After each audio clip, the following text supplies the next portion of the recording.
recording while you still getting set up, so we get some of this. You ready? No, we ain't ready, but we. You gonna do that chair? What chair you want? Whatever. I'm gonna do this chair. Okay. How do I boost this up? That's the one you can boost. Somebody broke that one. Don't worry about it, man. Authentic. Go ahead. Take this. Go ahead. But y'all gonna be facing each other? Yeah. Y'all just talking like this? Yeah. Okay. Good aim. Nothing wrong with my fit, man. 5 minutes later. You still thinking about it? You know what I'm saying?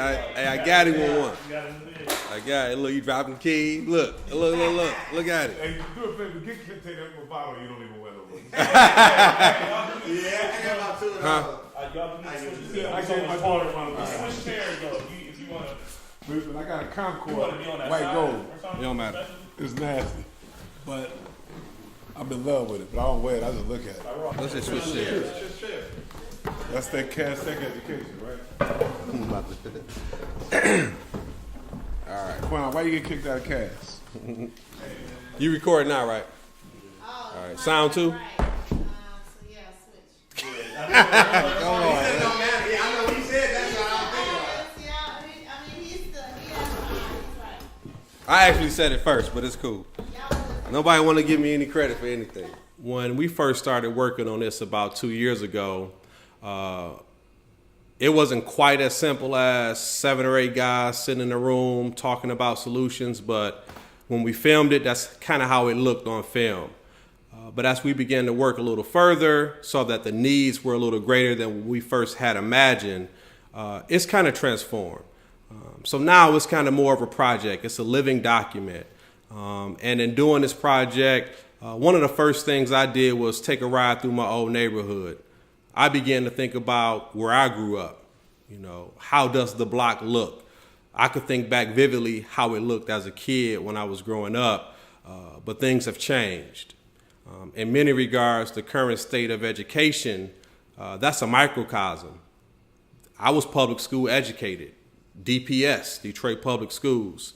Went to Kyton Elementary School, went to Halter Middle School, Cass Technical High School.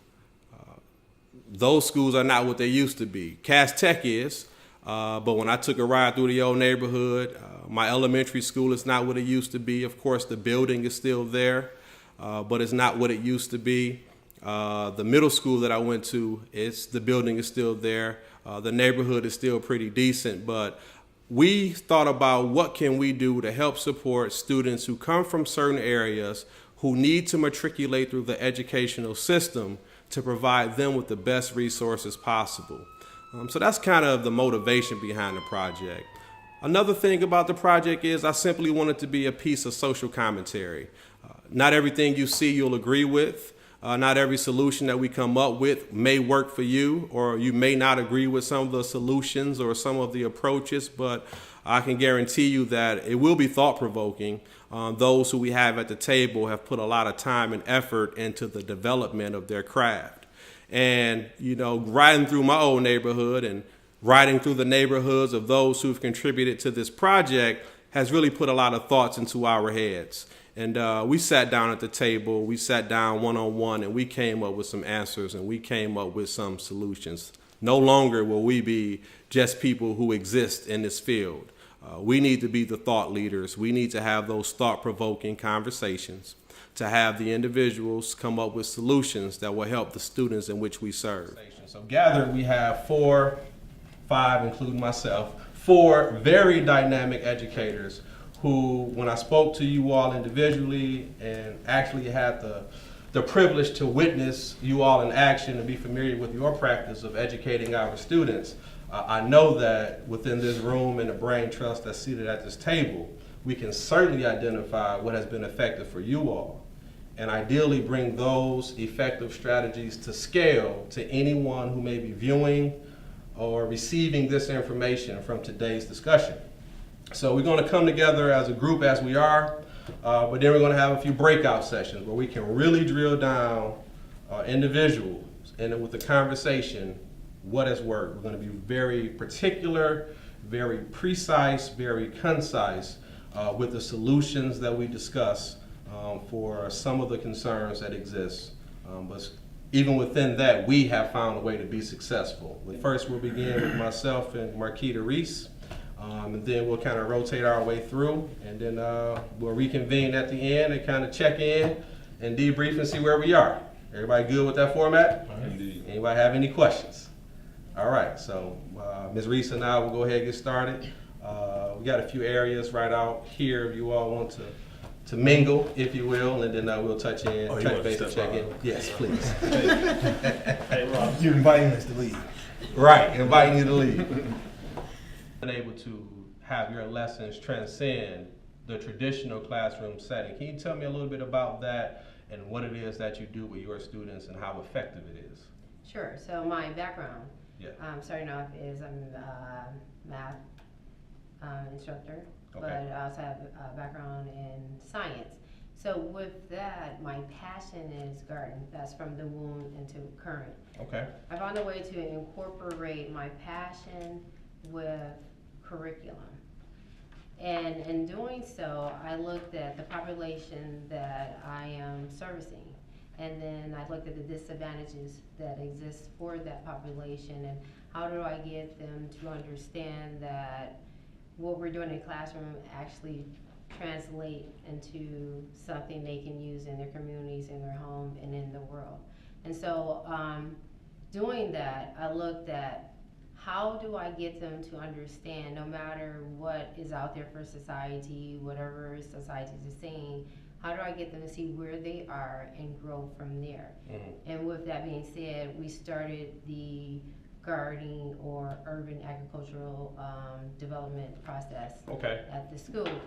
And so I had a real conversation with the students, which are all male students, and said that you may not have a job or you may not get a job, but you don't have a reason to not sustain yourself or your family Mhm. or your community. And the question became, well, how do you do that? And so I took a seed and said this one seed grows and develops into multiple seeds. And so if you know how to utilize that seed and to produce more seeds, you not only feed yourself, but you feed your family and you feed your community, and that feeds the world. Yeah. And so looking at that aspect, because they were like, well, how does this translate to math? So then we go and look at how does one produce 100? Mm-hmm. How does that 100 produce 1,000? But not only speaking of, we had to put it into action. So we planted that seed. So now we're looking at that growth development. We're looking at, exponential growth. We're looking at math Right. in that. And then we have to look at, well, how is this possible? And then I introduced the 3 growing seasons. But with all of that, we're not even talking about the money that comes into play with that information. So first they had to get the knowledge, they had to see the connection with the classroom, and then they had to put their hands to work on a realistic goal. You took me around and gave me a tour of the grounds. You also kind of shared with me how the water reservoirs came to be, and there was a little bit of trial and error and life lessons as well as math lessons and how that developed. Can you kind of share that with us? So when we first initiated the garden, it was our problem was from 300 feet of hose from the main campus to where the garden is. So we had to sit around and come up with how do you capture water and serve the purpose of watering the garden that you started, as opposed to doing 300 feet of hose every single day. So we sat in a class and I had the students to come up with some ideals. So now we're integrating how much water is needed, how long of a watering system, and how construction could be done if we took water catchment systems, how solid of a structure we could build and capsulize as much water as possible to serve that purpose. So I had them create models, and we used water bottles and straws. And so they did connective of pipes and all this, and then that system they created with small water bottles actually worked. And from there, we solicited aid and we received barrels. And so we started off with a collection system that captured rainwater from a shedding system that filtered into 5 to 6 barrels that was stacked in a pyramid. So now they're looking at how does math transcend to an actual doable structure. Yeah. So it's no longer how does the equation Yeah. work, it's now this is this equation in action. And so from there, we develop, okay, we have the water, what if it doesn't rain, or if it does rain, we have this water, how do we get it the power we need it? So then we infuse solar. So now we get into the science. How does solar energy transform to energy? So now I've got the math, I got the science, and then now I also have to get them with social studies to understand the background information related to everything that we're trying to do. Certainly, and these experiences that you brought to your students are outstanding, and you use the term transcend. It certainly will and has transcended the classroom. These are life skills. These are skills to make a student self-sufficient. One thing I don't think we do enough of in educating our students is build those entrepreneur skills. This skill set will allow a student to not only feed himself, feed his family, but also potentially make profit off of this. Can you kind of speak to some of those things? Because one of our topics, of course, is best practices for educating students who live in or come from an impoverished area. But another is within the parameters of the current design, how do you maintain highly effective instruction and high numbers for student achievement? And I think we need to find multiple measures for student achievement. Certainly, I think one measure is that we're most familiar with are standardized scores, but I think other measures would be after high school quality of life measurements, perhaps income levels, perhaps, and it's hard to measure quality of life, that's kind of a loaded term, but certainly one measurement would be a student's ability to sustain his life or his family's life or make a living wage or a decent income. So can you kind of speak to some of those things and skills that are being? I presently have a student now that has now launched his own 100% organic beauty line from head to toe, and I'm actually participating in some of the things. And so we looked at people that couldn't afford insurance or have low areas of insurance. So me personally, I have eczema, and his son is not my friend. So he launched 2 soap lines. And so I tested both of those, and the one line that I'm bought into that I love, I'm using his hair conditioner, I'm using his moisturizing. Wow. So this student right now, using the things that are grown in the garden with the aid of other things, 100% organic, has launched a line fresh out of high school. So if we're instituting those from day one, middle school, high school, elementary school, those set in place entrepreneurial skills, then there's no limit. There's no looking back. So when we're measuring success, it's like first year in, you made this amount, per week. You did at this amount the month. That second semester, I expect that growth to be shown. So when you're graduating, I expect people to be buying into you and what you're doing. So I look a little beyond standardized score, because some people can be great test takers, but nothing else going on with them. Yeah. So I measure what you've internalized from the classroom, and then now what you're producing that I can see that's tangible and that's sustaining. As the project developed further and I became more entrenched in the work, I was reminded of the narrative that we've often heard of the 2 Detroits, right? The old Detroit and the new Detroit, the rebirth, the gentrification. But as I began to work further, it became apparent to me that there are 3 Detroits. So you have the one Detroit, the old Detroit, that is viewed as being in ruins. I could take you to a few areas, drive you through a few neighborhoods, meet you at a few intersections, and you would kind of get the feel for what that old Detroit that is not as well preserved as it should have been. But then you have the old Detroit that is very well preserved, the Boston Edison areas, the Sherwood Forest, the University District, if you will, manicured lawns and sprawling lawns and very luxurious homes, as they should be. It gives you a real sense of the Detroit that once was. And then, of course, there's the new Detroit, what is deemed by some the rebirth of Detroit, the Stadium District, the townhomes, and the areas where there's been some new developments or redevelopments of what was. Now, the reason that this is important is because as educators, and we are charged with educating all students, there may be a different formula for educating students who come from one or the other of these three Detroits. We don't want to lower our expectations, ever, but we want to make sure that we are mindful of the needs of the students that we serve and the areas in which they come from. And Detroit is not just the only place to keep in mind. And when I say Detroit or when I reference Detroit, I'm often referencing the Detroit metropolitan area, because those of us who educate students in one of our newer suburbs, if you will, often educate those students who come from Detroit who may have relocated, or parents who may have sought other options for their students and have taken them across that dividing line. So we have to be mindful of who we are serving and the needs of the students that are sitting in front of us, as well as this narrative of the three Detroits. I wanted to put together a program that would assist students in entering high school strong, right?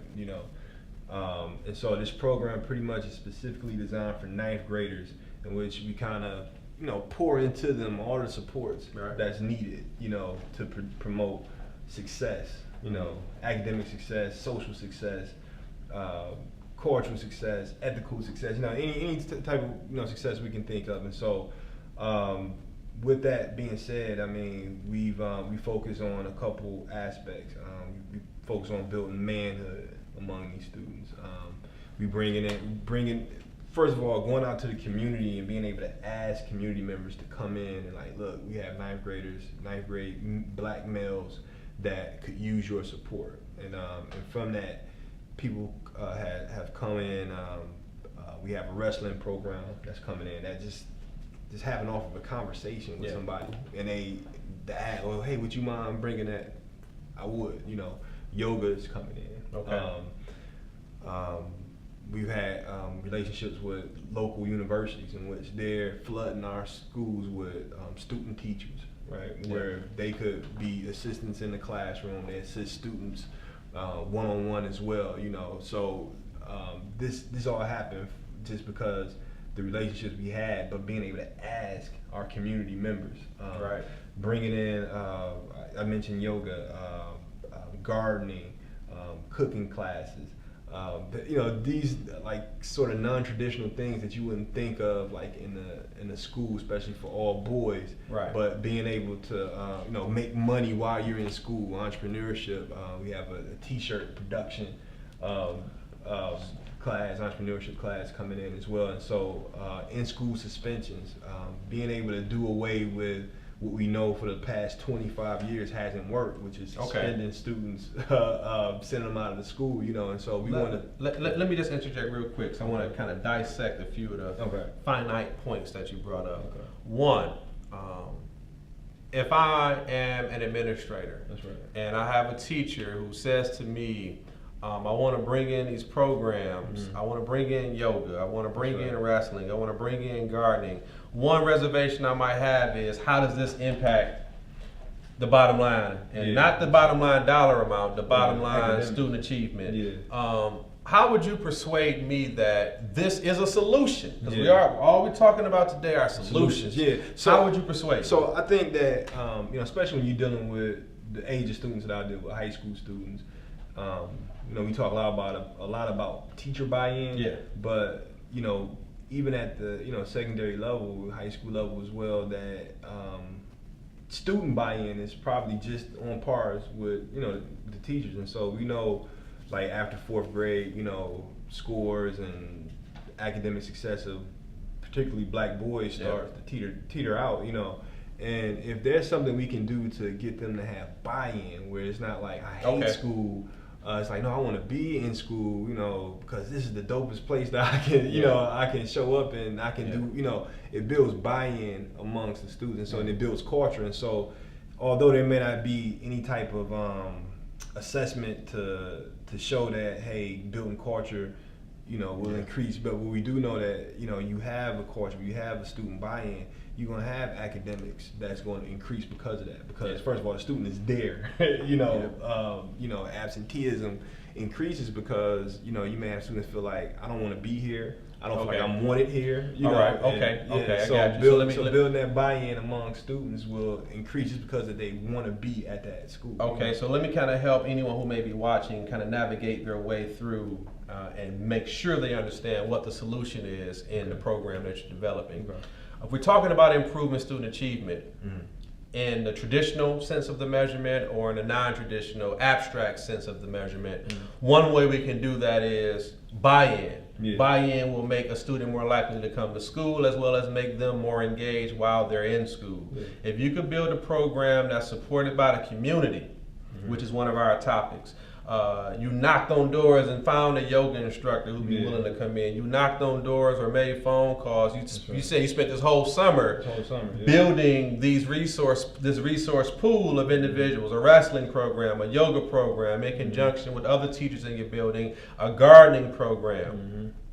Planting that entrepreneurial seed in your students to build that buy-in to ideally improve student achievement. In addition to the 9th grade program, the initiation program that you referenced, or as a part of that program, I know one thing we discussed was you want to do away with suspensions. Yeah. As an educator, or any teacher who may be listening may think, well, a referral or a suspension is not the first tool in the box I reach for, but certainly where relationships break down and other efforts to redirect may not be working, a referral or a suspension is a valuable tool that I would typically have at my disposal.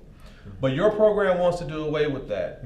Kind of tell me why and kind of tell me the thought process behind it and what do you think? So the thought process behind it is, again, I work with all black males, black boys, and so one of the things that we know that has happened is that when it comes to being recommended for special education, when it comes to being labeled, when it comes to being suspended and expelled, black boys have the lion's share of the percentages, and so and it's not because that they're worse than other races or because they do things more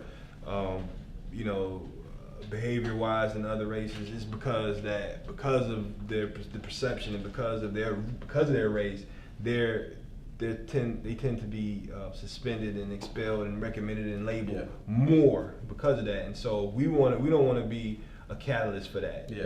As a black male that's in front of black boys, I don't want to be the person who says I'm gonna follow like the statistics and I'm gonna suspend you behind. What we know is that actually has a deleterious effect on students. Like, you may think that, I suspend them, they'll come back, better, and they might not come back at all, right? And we talk about buy-in. What better way to crush buy-in than to tell the student, I don't want to see you no more. I don't want to see you in here. I can throw you away. And so a student may not feel like I don't belong here, because even the teacher wants me to leave, right? And so I think that one of the things with doing away with suspensions and having an alternative to suspension, which is getting to the root of the issue why you're getting suspended in the first place, right? And so if it's definitely an issue, that means it's something that needs to be talked through.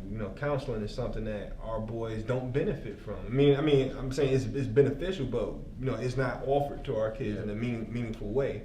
So counseling, anger management, restorative practices. So you're not suggesting we just do away with suspensions. You're suggesting we replace suspensions with more effective measures. With more effective counseling, restorative practices, maybe suggesting that for this particular type of behavior displayed that's undesirable, this is the remedy. And for this particular symptom, if you will, this is the remedy. But not just doing away with suspensions for the sake of doing away with suspensions. Purposefully replacing them. Yeah, so not saying that we're doing away with discipline. Correct. We're not doing away with discipline. We're not doing away with getting to the root of the matter. We're actually putting more effort, embracing that young man instead of pushing him away, So this is what, in school, you're not going to be absent from school. You're still going to get your academics, but we're going to figure out, we're not leaving until we figure out what's going on. You know. All right. And listen, and we put in some effective alternative behaviors. You know, we discussed those as well. You know, and so I think that that's something that that we definitely need, because again, suspensions have proven not to work. Okay. So I look forward to checking back in with you in a few months to kind of get some of those checkpoints, some of those measurements to see how successful the program has. And I have no doubt that it'll be successful. I'm just looking forward to seeing the success you've had so that we can document that and share that out and expound upon that with other educators in the field. So when you talk about community, that's major key, right? And so a lot of things that you're seeing right now is that students are no longer going to school in their communities, oftentimes, right? They're also not going to church in their communities. So when you had parents that were missing the mark, which has always existed, there was oftentimes, if you went to your school in your community or the church in your community, there was like a net that caught you. Well, now you have kids that are taking a bus, going to school and then going home. No one knows the story of like what's happening. So in the areas where it's a community school within a community, you all are able to do more there by going out and seeing, like, engaging the community, right?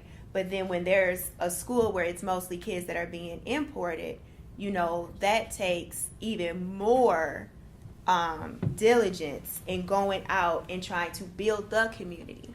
Because one thing I've noticed is that the great grandmothers of these children are the ones who are kind of the most stable and are the ones that they can go to, whose phone number never changes, whose address never changes. But great grandma is dying now. And so, like, I think it's a Kendrick Lamar verse that says, my grandma's dead, so who's gonna pray for me now?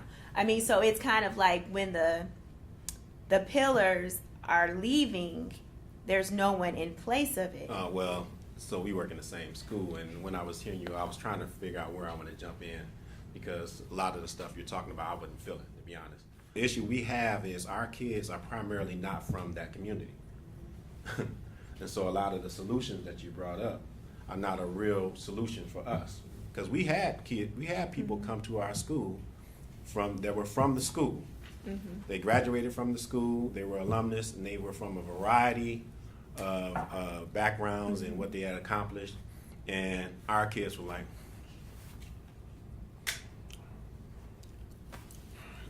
they weren't providing those people with the right type of attention. And I don't want to paint all the kids like that, but it was too many of them that was that way. We're in Midtown, so a lot of our kids are not from Midtown. Okay. So when I say community, what I mean is that we share a particular point in time. We share particular characteristics as well, right? And there's ways of building community. I think it's very important that we address a few likely misconceptions that we know exist within this field or this profession. And oftentimes, educators, when they know that students come from certain areas such as that may be impoverished, or communities that may be underserved or underserviced, the misconception is that teachers or administrators begin to make a correlation between a student's or family's level of income and the student's level of intelligence. And that's a big misconception. And if we're not careful, that misconception or that false correlation can become a self-fulfilling prophecy for the students in which we service. Meaning, if we receive students from a certain area, certain neighborhood, and we believe that they are not as intelligent or as smart or some of their counterparts, and we project that false perception onto them, they may underperform to meet our low expectations. Now, this notion is manifested in a number of ways, one of which is what we've heard described as the pipeline to prison, which is often fostered, unfortunately, through an overzealous number of suspensions or expulsions from school. And when that occurs, students begin to see themselves as less than And we as educators have to be careful. We're not saying do away with discipline. We're not saying that, no, you should not suspend students. But what we are saying is that we as educators have to be careful of the correlations that we may make for the students that we serve and the abilities that they come to us with. It's incumbent upon us to teach, nurture, foster the intelligence, the gifts, the talents that our students possess so that they may become citizens to the best of their ability to contribute to society. And here we are near the end of the school year, and we're privileged to have this conversation with you again. You were on the cusp of some very innovative things when we spoke before. And I just want to touch base with you now that we have about a year under your belt with these innovations to kind of see how they're going. One was you spoke of getting rid of suspensions, or at least attempting to. Not getting rid of discipline, but trying some alternatives. How's that working? If you have any numbers to kind of throw at us so we can analyze, that would be helpful. But even if it's anecdotally, what do you have that we can maybe chew on? Maybe we can see what we can do to help our schools. Yeah, so we were able to reduce suspensions by 39% this school year. Part of the reason we were able to do that is that we use alternative to suspensions. We used a lot of in-school detention, restorative practices, and also we had a program known as Check and Connect, where we had a near-peer worker that would go and actually students who were referred to the office, they would meet with this person and come up with other ways to reduce problematic behavior. I'm sorry. No, go right ahead. Yeah, and so that was some of the main things we've done. Also using, we have quite a bit of counselors on staff at the school, and so being able to use not only individual counseling with the students, but also family counseling that worked well as far as with reducing suspensions for our students. Okay, so I know that you are, although you're a teacher, you also have the credentials of a counselor. That's right. So you are able to kind of maybe serve double duty at times if you kind of sense or pick up on some things that maybe is best for you to put on your counselor hat, take that off, then put on your teacher's hat. Another thing I wanted to touch base with you on, you had mentioned the importance of involving the community. But in this particular instance, you reached a little further than the immediate community, and you reached all the way up to the University of Michigan. I remember visiting you on a Friday at your school about 4:30 or 5 o'clock, and you had some partner providers on site. Kind of give us an idea of how that program looks and what you were able to do to kind of attract such a talented program to work with your students. Okay, so the program you're talking about, University of Michigan is one of our partners, but Wayne State as well. And so with Wayne State University, are you talking about the interns? Both. Okay. Let's talk about so both. I'll start with Wayne State. With Wayne State University, we were able to partner with them to include interns at our school. As you know, I work at the only all-male public school in the state of Michigan. And so nationwide, males in particular are having issues within the school during the school day.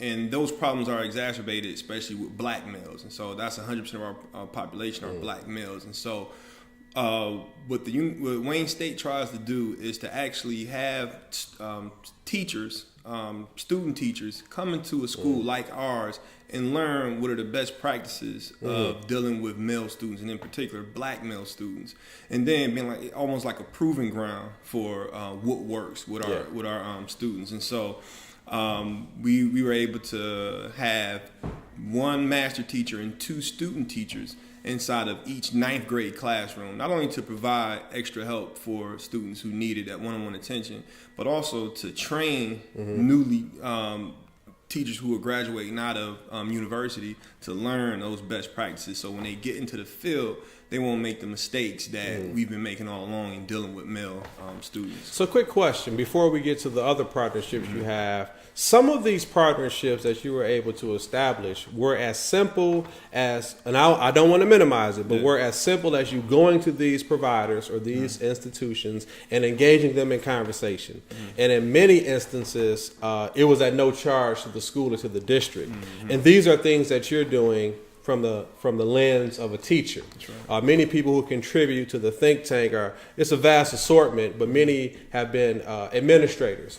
But in this particular instance, you're at the classroom level, and you've been given the autonomy from your leadership to engage in these conversations, to speak with these providers, and ultimately bring these resources to bear for the betterment of your students. Can you speak a little bit about the partnership that you have with other universities? Okay. So U of M, we've had a long-standing partnership with U of M where they provide art for our students.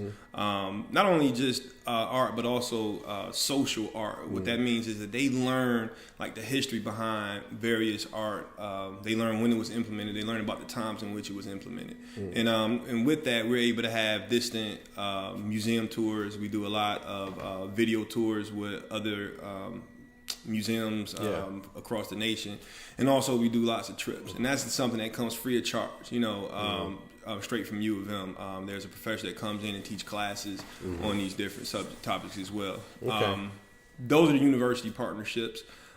We have partnerships with the Campaign for Black Male Achievement. That's a national organization that provide not only funds but also thought partners that comes in and help to pretty much establish a narrative and best practices with dealing with our young men.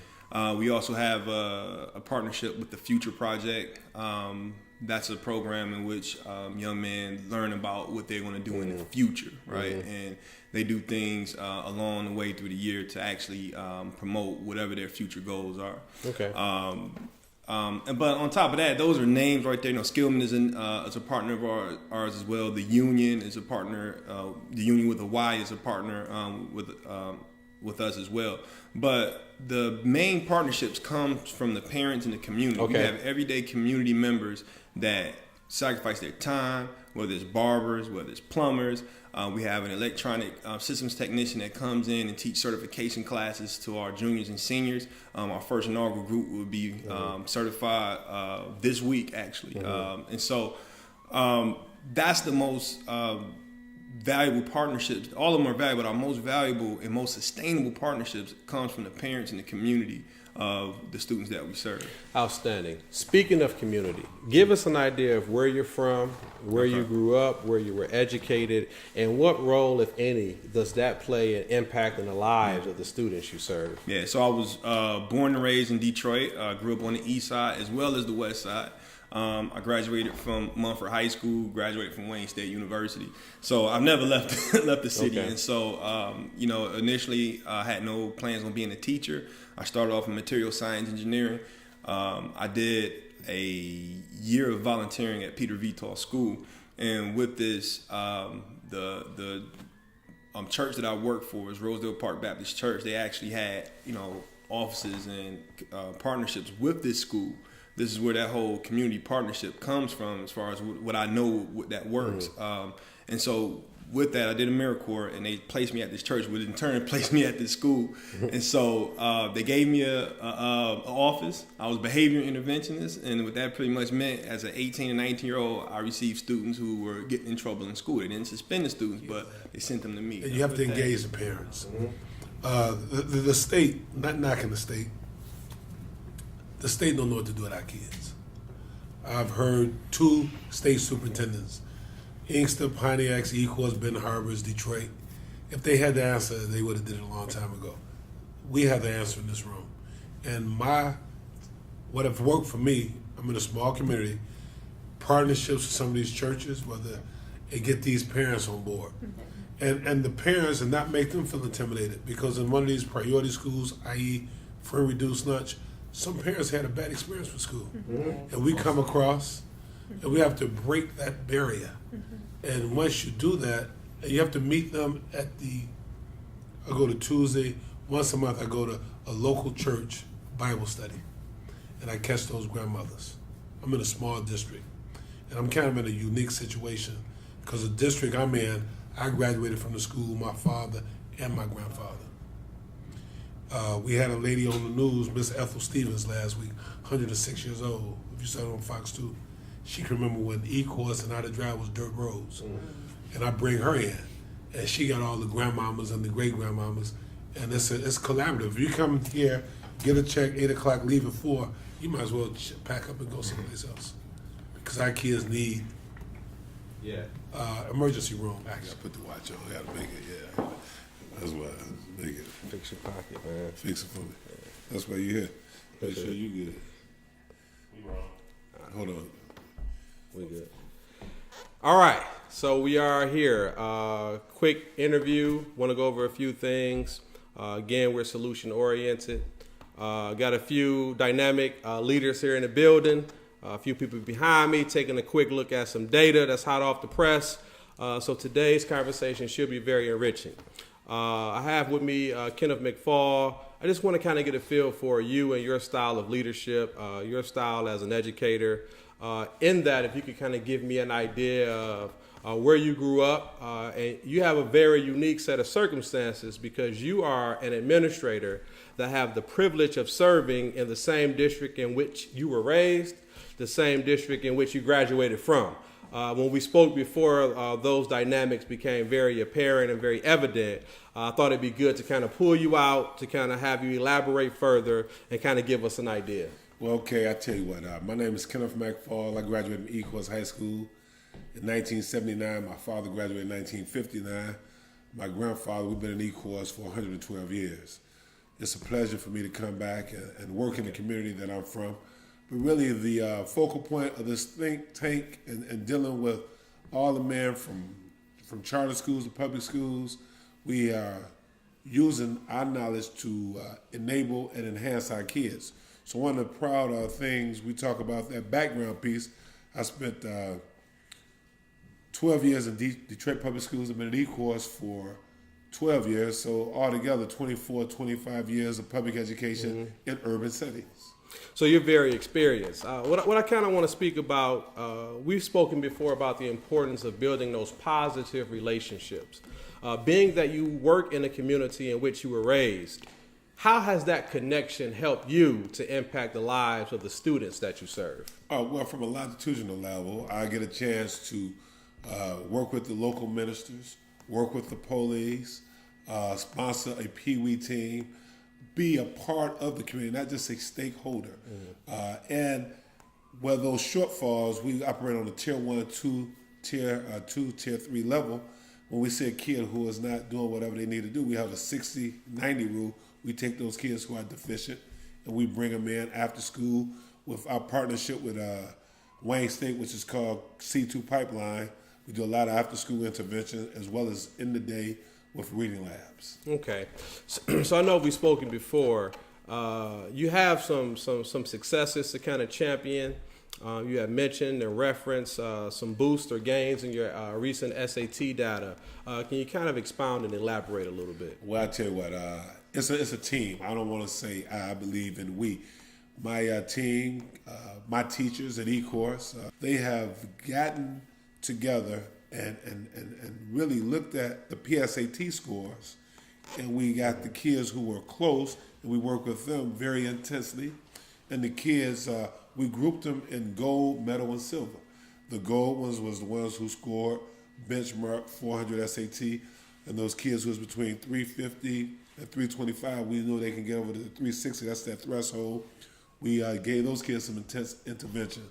And I am proud to say with my team, not just me, we went from 2 with a composite of over 1,000 to 14. And that is a monumental gain for us out of 75 kids. That's huge. That's a significant amount of growth in a relatively short period of time. And I know you attribute a lot to the team, but structurally, I'm sure you all have some things in place that not just the staff find beneficial, but obviously the kids and the community at large find that's working as well. I tell you what, one of the biggest things I have to go back is with Kaplan. We had a summer institute, very intense for 3 weeks. It was voluntary. Also, we partnership with Eastern Michigan. They were able to bring kids up for a 4-week intense boot camp 4 Saturdays before. I attribute that. It was a multitude of factors, but those are the 2 big keys nucleuses. Okay. Give me an idea what your day is like. What time do you arrive? What's one of the first things that you do?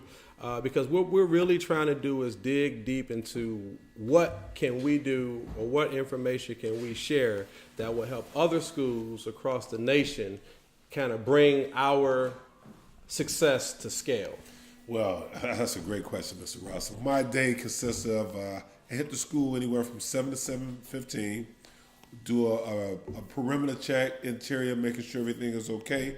And also in the morning time when I walk in, I get a chance to look and see who changed their boards, did they change the dates, and kind of take the lesson plan, whether it's on my phone or on my computer, and see really are they being compliant or are they really teaching.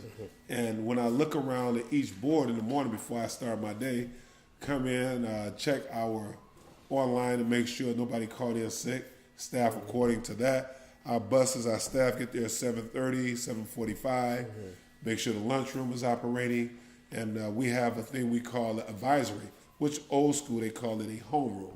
So my day can go from check my emails perpetually all day. So I don't have just a lock-in time. Greet all the kids, greet all the buses. I try to do my readmits or any other issues I have with the union during a teacher's prep period. Have a designated time for parents. On a basketball night, I may not get out of there until 11 o'clock at night. That's extreme, but that happens. Yeah, a lot of people don't really understand or realize the hours that go into this profession to do it right, to do it correctly. The investment of time that it takes and the attention to detail. I bet you if you were to actually sit down and write out and regiment your day, which you may already do, you'll find that almost every single minute, every single second is accounted for. A good friend of mine who we'll speak to later kind of introduced me to the importance of hard planning, hard scheduling your day. And what it does for me is it helps me to control those things that I can control. Because when you sit in these seats of administration, things come at you from all angles. But the more you have planned out, at least if you do get off track, you kind of know where you went off track to kind of help guide you back because you've gone to put out this fire or to handle or respond to that concern. So there's a lot that goes into this work. Well, I tell you what, as far as the appointments, I look at my Google Calendar. It's linked to the district calendar as well as my personal calendar. I'm always looking at that. But as far as time, the most important thing when I look at you asking me how do we move test scores, I look at kids, students as my clients, not as consumers. And every kid needs something different. A lot of hard work went into the development of the think tank. I've been at this for well over 2 years. In this time, I've had the privilege of meeting several other dedicated professionals, teachers, counselors, administrators, parents, students, concerned citizens. It's really ran the whole gamut. And I've put in a lot of hours, reviewed a lot of footage, done a lot of research, met with a lot of people, had a lot of conversations, drank a lot of coffee, spent countless hours at the computer, going around the city, getting footage. And in fact, one of the things that you as viewers may find surprising or hopefully you find enlightening, my son actually helped with a lot of this filming. He became entrenched in this project as well.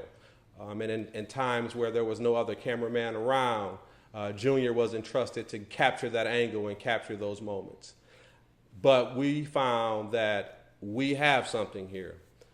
Very proud of this work, very proud of those who are invested in this project, happy for those who have found answers and solutions as they've reviewed the footage. And, I'm just looking forward to these continued partnerships. I hope we pack the house every time that it screens. I hope that when we make this video available to other educators that they find the value in it that I know I have found in working on this project. I'm looking forward to continued work in this particular area and domain because this is what's needed, particularly for this region, but not limited to this area. This is a project that can help students, teachers, educators all over the world. We're going to kind of have a conversation that we would normally have and our peer group as we normally would, but we're going to have the benefit and luxury of recording this so that others can kind of see how we interact regularly on a regular basis. So we have congratulations are in order for Tracy Causey Bryan, who just became a principal. Thank you. Principal of a K4 building, Yes. so lower L. We have with us again our resident expert, Damon Williams, who is the K8 administrator who has seen exponential growth and success in the time he's been with his school. They've gone from the 14th to the 53rd percentile, and again, for those who may not be familiar with the system of measurement in the state of Michigan, top to bottom ranking. So they've gone from the 14th to the 53rd. Data hasn't not been released yet for the next school year's measurement, but we expect to see even more growth from this school. So Damon, kind of guide us through some tips, some words of encouragement, some words of advice for Tracy as she embarks upon this new journey to give her a head start to propel her to the same and greater success as you've seen. Absolutely. So Tracy and I talked a little bit outside of here, but just want to reiterate the important piece of you coming in as a new principal, establishing those relationships, because I think that is the core of success in everything that you do. So thinking about going in there and having a plan, or how am I going to meet with my staff members? How am I going to get that face-to-face time to let them know, okay, look, I'm here. We have one goal, one mission. We want to educate our kids. So I think one of the most important things that you can do is establish that relationship and let them know your why. And then from letting them know your why, let them establish their own why. And one thing we didn't talk about right there is after you get, we started our conversation about starting with the why. Right. What we did, what I would encourage you to do, so I talked to you about having your why, Yes. then letting the staff members share their why. Right. Then let them collaborate with one another. Oh, we did talk about that. We did. Yeah. And then you have that big why for the entire school. And then that's what you go back on. So that why could become your core values. Now that can go into your core. Now you always talk everything we do. Remember, we exist because we love our kids and we want them to be successful. Yes. We exist because we know it's the best thing to do. So just having that. Yes. Certainly. So Damon, when we spoke earlier, I took down a few notes that I certainly plan on using for my own implementation, but I kind of want to focus back on some of those things. We talked about if we were the building blocks of a successful institution, in your eyes, would be first establishing that culture and climate piece. Then once you have that layer installed, then focusing on instruction. Another thing that helps you stay focused and task oriented is you have what you call a hard schedule. Can you kind of touch briefly and concisely on some of those things and how Tracy might consider that style of implementation as a remedy to some of the challenges that may exist? Yes. So as a first year principal, it's going to be overwhelming. The things that are going to be on your plate are going to feel like they're coming so fast. So what I would advise you to do is literally hard schedule. I don't know if you have Outlook where you can schedule from 6:30 to 7 o'clock. I am checking my email. Okay. From 7:30 to 8:15, I am doing walkthroughs. I'm going around and simply saying hello to all of the teachers and students. Okay. From 9 o'clock to 10 o'clock, I'm looking at data, information. I even hard schedule my lunch, and it don't always go as planned, but from 11:30 to 12, I'm gonna eat lunch, and I'm gonna check emails during that time. From 1 to 2, I'm gonna call back parents. But I think for your success, because it get overwhelming, and you can look and say, okay, what am I doing right now, and go ahead. But with that plan, it's almost like as a teacher with a lesson plan. That's right. Do you always stick to it? No. You may have to deviate from it. However, if you have that plan, you know what direction to go in. That'll help you tremendously. And I didn't do it till my second year. And it was like, it was a world of difference from me hard scheduling everything that I did to just freestyling. All right. And it helps with organization. Helps with organization, and that was one of my my constraints, something that I had to work on. And now I feel like, okay, I'm pretty organized. You see my desk, you be like, oh, maybe not, but I know where everything is. Yeah, so it's a pile here. I know that's there. So, but it did help tremendously with organization, and I think it'll help you be successful. One of the things, and Tracy, feel free to jump in whenever you want. One of the things you mentioned, I certainly can attest to. For Tracy to be named the principal, obviously she's shown success in her previous role, her current role, in any role in which he's existed. But when you become a principal, it comes at you from all angles. Absolutely. And there is no place to hide when the buck stops with you. Absolutely. There's no one to pass it to. There's no Right. one to delegate to. There are certain things that is your sole responsibility. And you may have a hard schedule that you try to stick to, and you may have something that comes from out of nowhere, and it may throw your whole day, potentially your whole week off. And there's really no way to plan for that. But certainly having a hard schedule helps you adapt and adjust, because not having one, you're really thrown off course. If you have one, at least you know where you were Right. thrown off course, and you can, go back to it. Yeah. And prioritize. Yes. So one of the biggest things that I say I have to do is get in classrooms. Okay. I feel like I'm an instructional coach. Now, somebody else may say I need to prioritize emails and phone calls. I typically try to do the phone calls after school for the most part. Okay. But and I set that window as well. I don't want to stay to 7 o'clock every day. Right. So I make sure that I'm able to do what I need to do after school to a certain point, so I can go spend time with my family as well. Okay. So it's prioritizing. As Kente mentioned, when things do get thrown at you, you do still need to, okay, now let me go back to my list. What do I need to do? I haven't been in classrooms all day. I need to go in there, show my face, say hello. I may need to do observation. So a walkthrough is different from an observation. Right. But I think it's setting that whole atmosphere for you. And I know you as a coach. Right. You coached me, and it was excellent. You Look at you. Yeah. No, you gave that great feedback. Yeah. So what would you do differently? I was Yeah. like, have that objective on the board. I remember that to this day. That was 6 years ago. Yes. But to that end, the type of personality that you're letting them know that I'm here to coach you. I'm here to help you. Right. Because you have a new staff. In the past, I used the NWEA at my school, and what I found to help was to make them part of the process. So I'm not the only keeper of the information. So we would look at it, like, this is what it's saying. What do you feel about that? And then I think it was like the Descartes at that time. You can look and see, like, okay, this is the area in which it's saying that maybe you're having a challenge with. What do you think about that? So making them part of the data. For the most part, they might have an idea of what they want to do. Especially for high school students. They may say, okay, I want to go to college, I want to do this, I want to do that. But then in the same breath say, I don't care about this assessment. This SAT isn't important. So if you can truly identify in your students kind of what they want, what they're interested in, and then teach on that level, they tend to take those things seriously because, this will impact my life. This will impact where I want to go. And so I think having that relationship is powerful in creating that idea of motivation for them. I've seen both areas of what students coming into college and the hardship that they're having, as well as a K-12 instructor as well. So one of the things that I would like to contribute, especially since we're talking solutions, is that bridge, and that's a big word that we, especially in college right now, they're talking about the bridge and co-requisite models and things like that, and how can we use these tools to better educate our students and get them prepared for that next level. Basically, I listened to a lot of the ideas, and what I'm hearing, which I feel is solution oriented, is having that open dialogue, and that's something that I did with my students.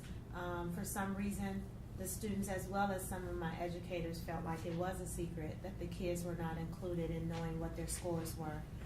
More importantly, I know you mentioned the Achieve 3000. Well, we do DRA assessments, and that's assessing the students' reading level where they are. But again, I challenge my teachers to let each one of my students know I paid for a folder for every student in the building, a binder, if you will, and these are the students' data binders. And so I let the teachers know I want every one of my students, kindergarten included, to know what their DRA level is, their reading level, to know what their NWEA goal is.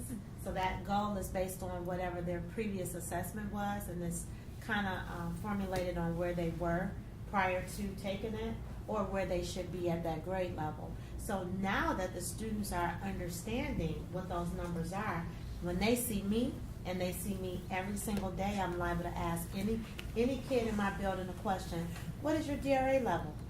So when we take that next DRA assessment again, what is your goal? So if they are at a level 16, for an example, and their grade level should be a 22, 24, I'm asking them, so you're at a 16, how many points do you need to get to a 22? Or do you know what you need to get to by the end of this school year?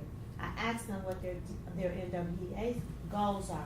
So not only am I asking my teachers to share this information, I've provided resources so that every student in my building has some type of document that they can put their hands on. They write their scores down. They have conversations, and then I let them talk to their parents during parent-teacher conferences.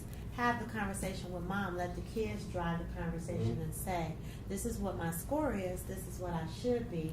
And when they meet those goals, I celebrate, and I celebrate with them. I make it a big deal. We have weekly meetings on Fridays. Having our Fantastic Friday, I am liable to give a shout out in the middle of an assembly to a kid that basically came to me excited that he knew what his goal was, and as soon as that score popped up on that computer, the first person he wanted to go to was the principal.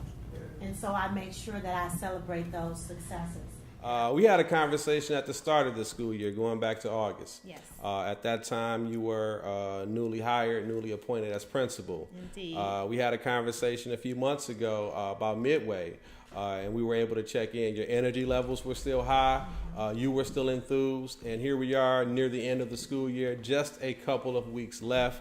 So it's really a great time for us to check in, kind of get a feel for your progress and the challenges you may have had throughout this school year, and really expound upon those solution-oriented items that you found to be successful for you in this school year. But I kind of want to start with you as a person. Give me an idea of where you grew up, where you were raised, where you were educated, and how that has helped to propel you to be the dynamic leader that you are. Well, I consider myself one of the lucky ones. I was raised on the east side of Detroit. Okay. Very proud of it. I attended Kettering High School. Yes. It is now a closed building. Yeah. However, many great people came from Kettering Yes. High School. I'm very proud of my background. Yeah. Very proud. Indeed, indeed. How does that show to the students that you serve? You work in a community that's considered by some a suburb of the city of Detroit. But when I spoke to you about the socioeconomic status of the students in which you serve, I was surprised to find what the free and reduced lunch marker is what for your school? Our school is 82% free and reduced lunch. Okay. And in answering that, I inform my students quite often the connections, that understanding that although we are in a suburban area, my students still come from a high poverty background. Indeed. And I do make those connections with letting them know that I understand growing up on the east side of Detroit what poverty looks like as well as what it feels like. A lot of times our students see us and they see the polished persons that we have grown to be, and they don't really understand where we come from or where we were raised and some of the hardships that we may have faced. And I've always learned throughout my career it's very important that we never lose that side of us. As polished as we may be, that our students still understand that yes, we have done what it takes to position ourselves in life, but there's still something within us that they can identify with. And I think that's important that you are able to maintain that. How has the effective use of data impacted your success this school year? I also look at progress monitoring. So I look at my data from three perspectives: attendance, and I call it ABC data, attendance, behavior, and content. Okay. And so what I do is we constantly are revisiting what our trends are telling us. Our trends inform our next steps. For attendance, we have been focusing on trying to increase, of course, our daily attendance rates. In addition to that, for behaviors, that's something that I took made it a personal project. Being a first-year principal, I make it my business to build those relationships with my students. In addition to that, I am trying to create a mindset where my students understand how important the culture is in our building. So I'm teaching my students skills like using their words, hands off, informing others of how they feel and being accountable when they do make mistakes. So my first go-to is not suspension. It is a sit-down conversation, and I do a lot of conversations with my students. Yeah, and that's a question that I ask you. Most of my experience has been at the middle school, high school level as a teacher as well as an administrator. So I was asking you a moment ago off camera, is suspensions a thing for elementary? I do know people who work in elementary settings, and I hear some of the concerns that they have, and I wonder what would some of the responses be? You know, and you just stated your go-to was not to suspend, but you built in some other responses, and also I imagine some preventative things that are implemented to kind of address that. Tell us a little bit about that. So suspensions are a thing at the elementary level. And for one reason, I believe it's because our students are learning how to do school. They are learning some fundamental basics about how to interact sociably. And sometimes they don't have those skills to quite know how to resolve conflict. So what I do now is focus and hone in on teaching my students the appropriate skills on how to identify when it's something that you don't like. Right. And communicating that to the opposing person or to their counterparts. But I started it off with role play and just engaging in regular conversations to getting to the root of where their anger may have been stemming from. But one important point that has basically given me a lot of gains is catching my students in the morning and getting a pulse of what their day is. So I greet my students every morning. I'm outside when the buses roll into the parking lot. I am smiling and hugging and high-fiving, but I'm also getting an idea of what student is coming with a facial expression or some body language that's communicating to me that it's not a great morning. And those students I immediately identify quickly, and I tell them, wait for me in my office door. I want to talk to you for a moment. And sometimes it's for a 2-minute conversation. Sometimes it's just a check-in. And 9 times out of 10, when I catch that facial expression, it has deemed to be needed. My sheep know me. Yes. And I know my sheep. That's right. Yeah, Indeed. absolutely. Indeed. Absolutely. So I thank you for the work and your contributions to the think tank. I wanted to make it a priority to speak with you at various intervals throughout the school year to kind of check in because I literally grow quite a bit each time we have a conversation. So my goal is to kind of capture that on camera so that anyone else who's in this profession can see it and be inspired. I thank you for your contributions. If there's any particular note on which you want to take us out on, feel free. You have the floor. Well, I certainly do appreciate that. This work that we are doing, I believe, is changing lives. Indeed. I know the impact that we leave on our students. I am reminded daily, if I didn't tell my students something kind or show them kindness, I make sure that I share it with their parents when I see them in the parking lot. I don't like for my communication to be a negative communication. Indeed. I like to find the good in all of my students as well as my staff. I believe in spoiling my students and my staff, and I take pride in doing that. It's one of the greatest services that one could be in. I absolutely love what I do. Indeed. Tracy Causey Bryant, thank you very much. I Thank you for appreciate your having me. contributions. All Always right. a pleasure. Indeed. Thank you. Thank you. I don't know how you're going to top that for I've learned quite a bit more about MTSS this school year. We've been doing a little research and effective ways to implement an MTSS system. So what we've done is we've taken a universal screener. We use the NWEA examination. We identify initially any student who scored in the bottom 25th percentile. From there, we monitor those students' success for about 4 to 6 weeks, which is about enough time to give us a quarterly progress report grade. And those students who were in the 25th percentile initially, and when we look at their quarterly progress report grade, if they are at a D or E in the class, those become our students who we consider for MTSS Tier 2 supports and interventions. We look at a few other numbers, such as attendance, such as behavioral concerns, or if a student already receives specialized services, or if they have an IEP. If a student has attendance concerns, we respond to those students' needs in a different manner. If a student has an IEP or already received specialized services, some of the interventions we would normally provide in Tier 2 are already provided through that student's particular IEP services. So now we're looking at a list of students that consists primarily of, they're here most of the time, however, they scored in the bottom 25th percentile, and they currently have a D or E in their class. Then we come up with strategies that specifically address their specified needs or concerns.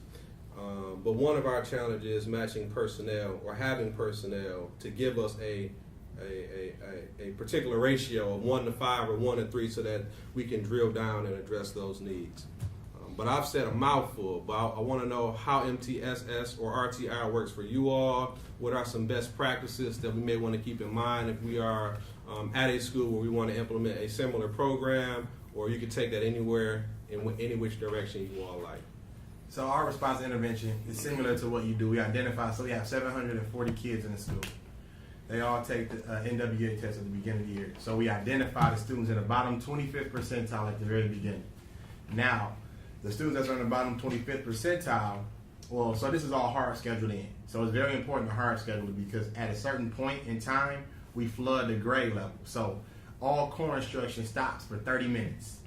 And then what we do is that we have parapros as well as academic specialists, as well as a teacher that will help support with those students. So we've adopted some programs because parapros aren't teachers. So we said, what can we do to help those paraprofessionals out that can, where the students will get the instruction. So we have something called CAMS and STAMS, Cards and Stars.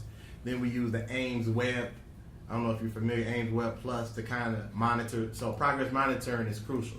So basically, here's what happens. So first grade, kindergarten, first grade, so on and so forth. So for a certain time, let's say 9 and 9:30, all core instruction stops. All the students in the bottom 25th percentile goes into one classroom. We have typically 4 or 5, including the teacher, in there to support small groups. The students from the 26th to the 49th percentile goes with, we have three sections of every grade. They go 26th to 49th go into a classroom with another teacher that are giving them the things they need below grade level based off formative assessment. So she or he is able to kind of gauge from there. And then you have the high students, because during that 30-minute time, we have the students that's at grade level and above going to another room, and another teacher is assessing them and seeing what they can do to go to another level as well. So when I say our success going from the 17th percentile to the 53rd percentile, a lot of that is entailed of focusing on not only the bottom students, but as well as the top students, because oftentimes people tend to forget about, like in the program, the system that we have in place, you'll forget about the other students. But if the core instruction is stopping for 30 minutes, what is occurring for those other scholars that are not getting that? So we've formulated our system around, okay, how can we help every single child during this time? And the process is repeated for each grade level. Yep, absolutely. Really quickly, we do something that's extremely similar to that. Our MTSS, we use triangulated data, and in doing that, we look at our NWEA screener. We also look at our DRA levels, those reading assessments that I mentioned, and then we look at our math assessments from NWEA or school common assessments. And so once we identify it, we use something called a rainbow chart. And so our bottom 30% are students that we give the color red. Those are our intense students. And that carries over from the bottom 30% all the way to your top tier.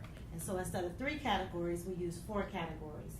And for 30 minutes each day, each grade level, we have a SWAT team. And when I say SWAT, I mean it just like that. I have a team of 6 interventionists as well as all the core teachers for that particular grade level.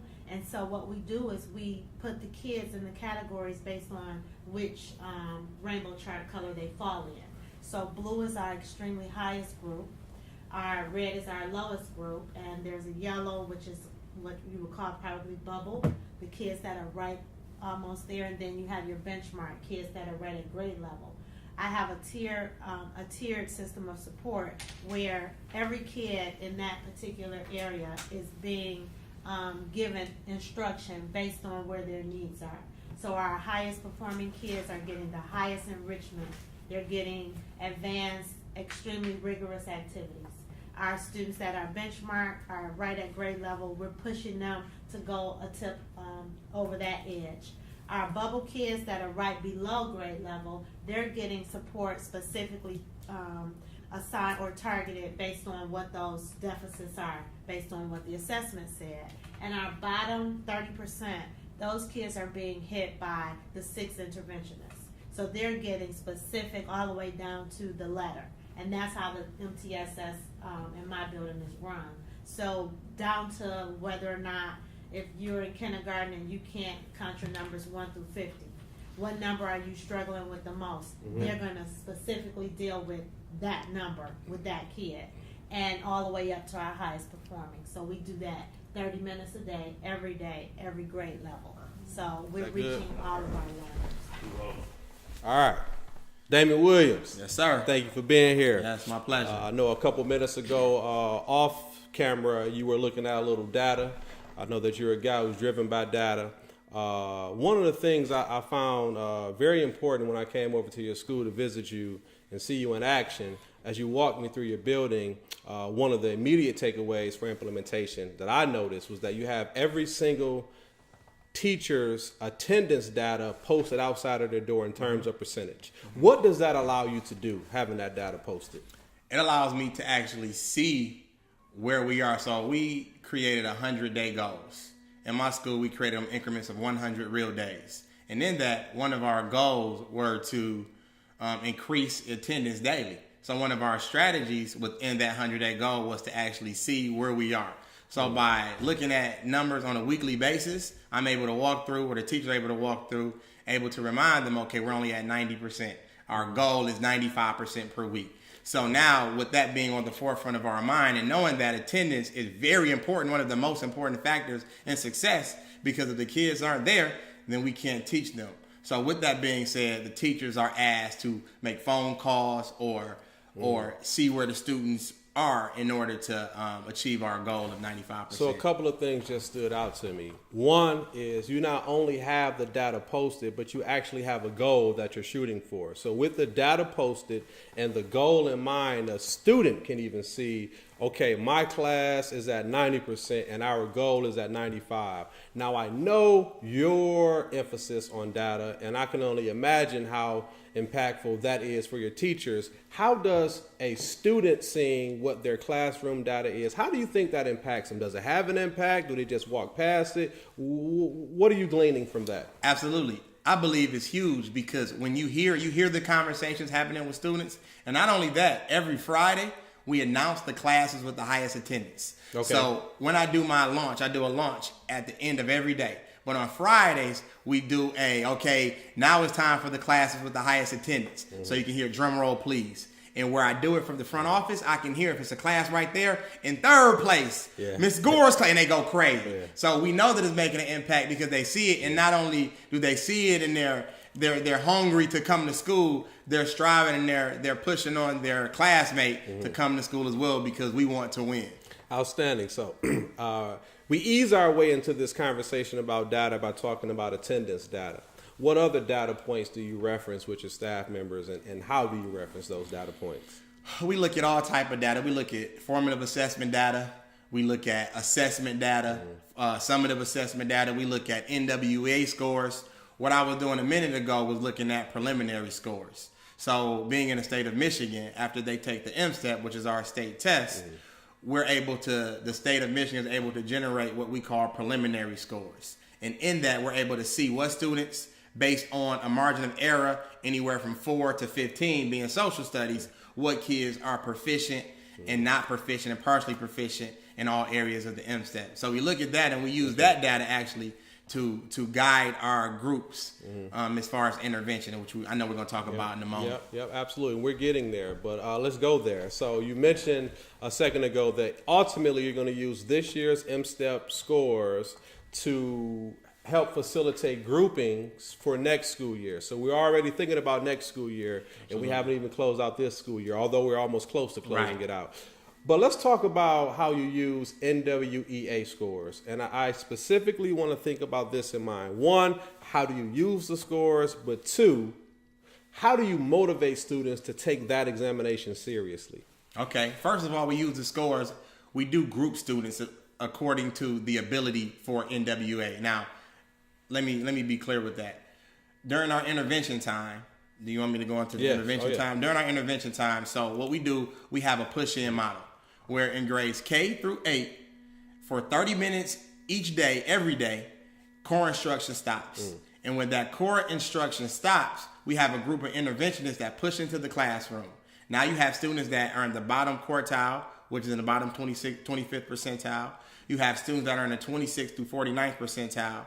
You have students who are on grade level, 50th to 75th percentile, and you have students that are already college ready.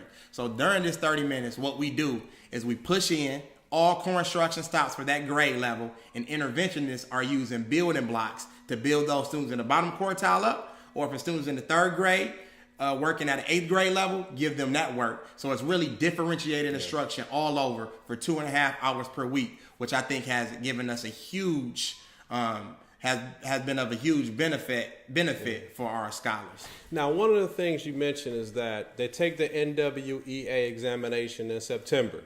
They are then grouped based upon the scores from the NWEA. Then you provide interventions based upon those groupings. But the groupings, the next NWEA exam is not until January, but the groupings may change anywhere between September to January based upon what? 2 words: progress monitoring. It is very, very important to progress monitor. Now, I give my staff this scenario, and I kind of give them this story about how important progress monitoring is. So I go to the gym every week. Debatable. 4 times a week. All right, go to the gym. and every Saturday is my progress monitoring day. So what I do every Saturday is that I get on that scale. And I have a goal in mind. All right, so if I don't reach my goal in that time, I go and I reassess what did this week look like. How many times did I do cardio? What did I eat? And if I'm at the level of if I'm reaching my goal, then I can continue the same way. However, if I don't, I have to reevaluate and reassess what I've done for that week. Same way in the classroom. Now, if we're just going until January, we're not able to progress monitor and see where the students are. So groups do change according to what we see when we progress monitor the students to see if they're learning what we're trying to teach them in that time frame. Right. Outstanding. Tell me a little bit about your day. What time do you arrive? Does that impact the performance of the school? Tell me about what you do every day routinely. Tell me about how you celebrate wins throughout the day. Give me an idea. All right, so I come to school every day. I get there around 7:15. Doors open for kids at 7:45. At that time, I walk around in the morning. I greet teachers who are already there. Then I go into my classroom. I look at email. So one thing that I've done that's helped me out tremendously over the past few years is that I hard schedule my day. So if you look at my schedule, my Outlook calendar, right now it'll say from 7:15 to 7:45, I have time to look at my email, check emails, and so on and so forth. After that, 7:45, I have greet duty. So I greet every student from 7:45 to 8 o'clock. The doors close at 8 o'clock.